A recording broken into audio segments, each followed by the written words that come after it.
नमस्कार मित्रों, हमने कल एक वीडियो अपलोड किया था जिसमें अप्रैल महीने में डीए एरियर भुगतान के बारे में जानकारी दी थी, बहुत ही मजबूती के साथ। और ये कहा था कि जो तथाकथित बड़े बड़े यूट्यूब चैनल, सोशल मीडिया के अन्य प्लेटफॉर्म जिनकी रोजी रोटी इसी कार्य से चलती है, वो प्रायः ऐसी खबरें लाते हैं सामने जिनका कोई सिर पैर या आधार नहीं होता है।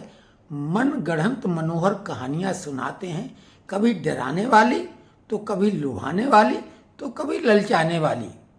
लेकिन हमने ये लगातार आप लोगों से वादा किया है, संकल्प व्यक्त किया है कि हम आपको जब भी खबर देंगे तथ्यात्मक और सटीक होगी। हमने जो उन्होंने डर फैलाया एक तरह का कि अप्रैल महीने में जनवरी से जो डीए-डीआर बढ़ा है 2%, उसका एरियर नहीं मिलेगा।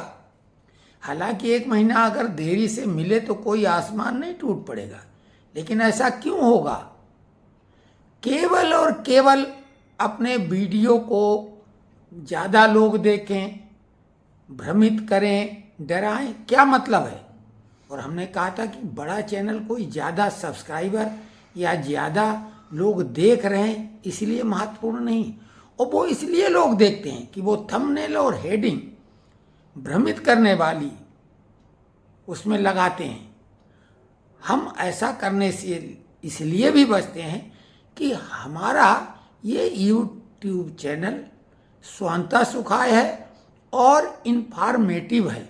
जो जानकारी हम देंगे, हमने जो भी है अपनी एक ब्रांड वैल्यू बनाई है। अभी हमारे चैनल को 3 साल नहीं हुए हैं और 76-77 हज़ार सब्सक्राइबर भी हो चुके हैं, और कई बड़े बड़े अधिकारी कर्मचारियों की बात छोड़ दें, जिनको लंबा अनुभव है, जिनके पास बहुत क्षमता है, और कई रिसर्चर हैं, वो जुड़े हुए हैं, ग्रुप में भी जुड़े हुए हैं। और हमने ग्रुप इसलिए बनाया था कि हम रहें न रहें, वो ग्रुप अपना काम करता रहेगा। जिनको रुचि है, जो जानकारी लेना चाहते हैं और देना चाहते हैं, वो उसमें जुड़े हुए हैं।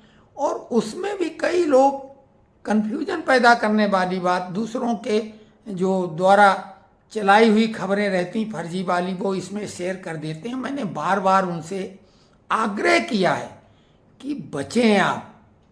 इसमें हमने देखा कि एक अखबार की कटिंग कई लोगों ने शेयर की, जिसमें लिखा 6 किस्तों में कोरोना काल का बकाया डीए एरियर का भुगतान किया जाएगा, ऐसा वित्त मंत्री श्रीमती निर्मला सीतारमण ने कहा है।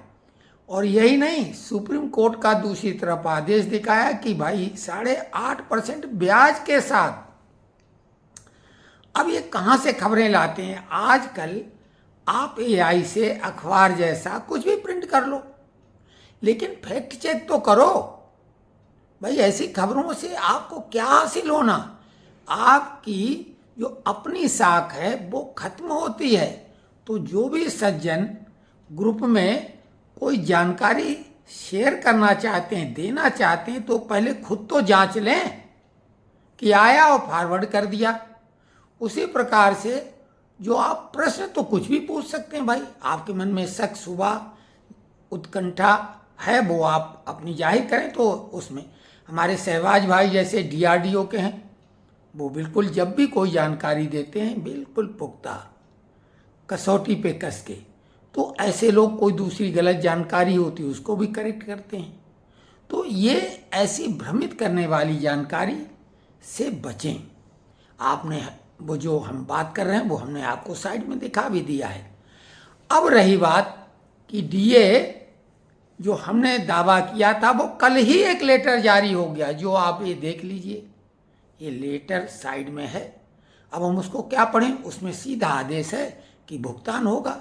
अब बोलिए, जबकि कल एक सज्जन है, उनका नाम न लें, हमने देखा वो अक्सर हमारे वीडियो में कोई सवाल पूछने के बजाय, कोई टिप्पणी करने के बजाय, कोई कमी निकालने के बजाय कुछ इस तरह की टिप्पणी करते हैं जैसे वो हमारी बात को खारिज करना चाहते हैं, उसमें प्रश्नवाचक चिन्ह लगाना चाहते हैं। तो भैया आपका स्वागत है और ऐसे लोगों का विशेष स्वागत है, वो हमारे लिए अति विशिष्ट हैं, क्योंकि हमें जो कमी है अगर वो हमारी कमी उजागर करेंगे तो हम उसको दूर कर पाएंगे।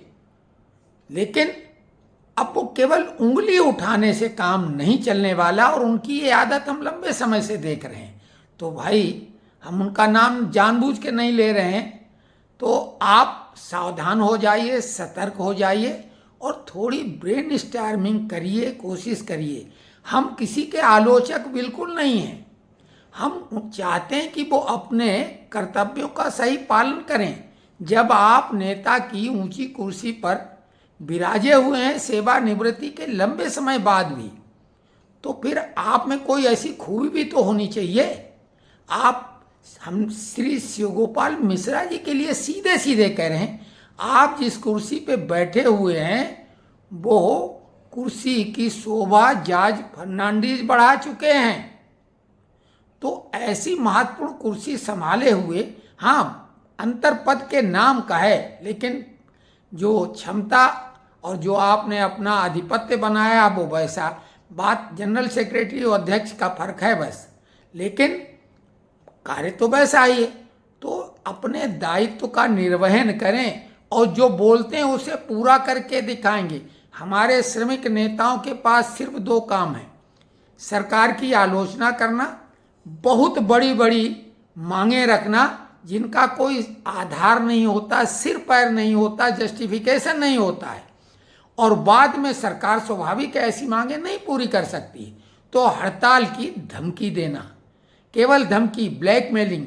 और इसके पीछे उद्देश्य क्या होता है आप सभी लोग जानते हैं, क्योंकि आप सभी सरकारी कर्मचारी रहे।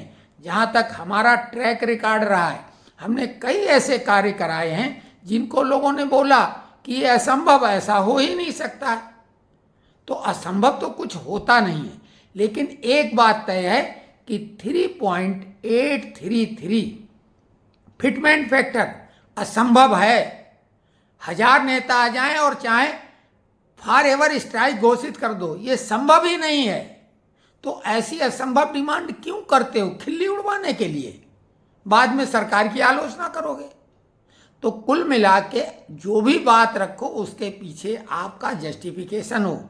लेकिन हमने ये कहा था कि हाँ मांग तो बहुत अट्रैक्टिव है भाई हमारी पेंशन अगर मान लिया आज बेसिक पेंशन 25,000 है, तो जो भी पेंशन बन रही है मान लिया तो 25,000 वाले की तो 95,000 हो जाएगी।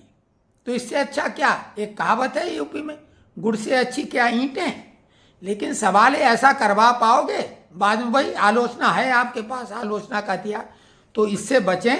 और हमने वो आदरणीय शिवगोपाल मिश्रा जी को अपना वीडियो शेयर किया जिसमें हमने तथ्यों, तर्कों के साथ, डेटा के साथ ये प्रमाणित किया है कि 3.833 फिटमेंट फैक्टर किस तरह से सही है। हमने उसको जस्टिफाई किया है। हालांकि ये हमने कर तो दिया, लेकिन हमें ये मालूम है कि 2.28 से ज़्यादा फिटमेंट फैक्टर नहीं मिलने वाला है।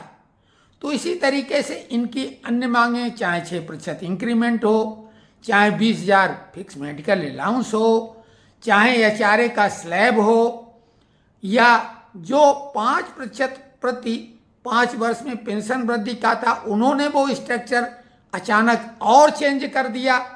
तो अब ठीक है आपने कर दिया, लेकिन क्या कुछ करा पाएंगे? कम्यूटेशन है अवधि 15 साल की, वो 12 साल, फिर आप घटा के उसको 11 साल, अलग अलग बातें हैं। वो सामने आप जो बातें कह देते हो मीडिया में आके, सोशल मीडिया में, वही हम लोगों तक पहुंचती हैं। अंदर आप क्या दे रहे हैं, अंदर क्या बात करेंगे, वो आप करके दिखाइए। पे कमीशन से आपका आमना सामना होने वाला है और उसमें लगे कि हाँ फिटमेंट फैक्टर आपने जो बोला है वो 2.57 पिछली बार था, उतना दिला देंगे तो हम बिल्कुल ये मान जाएंगे और आपकी जय जयकार करेंगे। कमेंट्स करें, और हम अपने उन मित्र महोदय से कहेंगे कि कोई कमी ढूंढो। हाँ, हमने बार बार बोला कि एज फैक्टर है, दिक्कतें हैं, कोई स्क्रिप्टेड नहीं होता है। हम लगातार जो होता सामने आके बोलते हैं। बोलने में लटपटाहट हो सकती है, कुछ का कुछ हो सकता है। जैसे एक वीडियो में हमने सीनियर सिटीजन जो रेलवे में कंसेशन मिलने वाला था, खबर थी, हमने कहा था ऐसी कोई खबर नहीं है, ऐसी कोई रियायत मिलने वाली नहीं है। जो कि पिछली बार महिलाओं को 58 साल की उम्र में और पुरुषों को 60 साल की उम्र में उन्हें सीनियर सिटीजन मान के वो फायदा मिलता था, उसमें उल्टा बोल गए। अब वो हमने इंटेंशनली नहीं बोला, लेकिन ऐसा होता है। तो इस बात को अगर कोई पकड़ के खुश हो रहा तो बहुत अच्छी बात है। हाँ, ये बिल्कुल त्रुटि है, कमी है, लेकिन कोई ये जानबूझ के इंटेंशनली ऐसा नहीं किया गया, सभी को ये बात मालूम है। तो देखिए, इस टाइप की हमसे गलतियां हो सकती हैं, जानकारी होगी उसका हम बोल सुधार भी कर देंगे, लेकिन वीडियो हम एडिट नहीं करते हैं, बिल्कुल कोई उसमें नाम मात्र का भी बदलाव नहीं करते हैं। तो ये जानकारी कैसी लगी आप कमेंट्स में लिखें, और वही हमारे लिए आधार होगा। और जिन लोगों को हमारी बातें पसंद आती हैं, अगर वो कमेंट्स में कुछ लिखते हैं तो उससे उत्साहवर्धन होता है। वैसे बहुतों ने कोशिश कर ली कि हम वीडियो बनाना छोड़ दें, लेकिन आप ही लोगों के कहने पर हम वीडियो बना रहे हैं। हम कोई एक पैसा इससे कमाई तो कर नहीं रहे हैं, तो हमारे लिए कोई रोजी रोटी का ये जरिया नहीं है।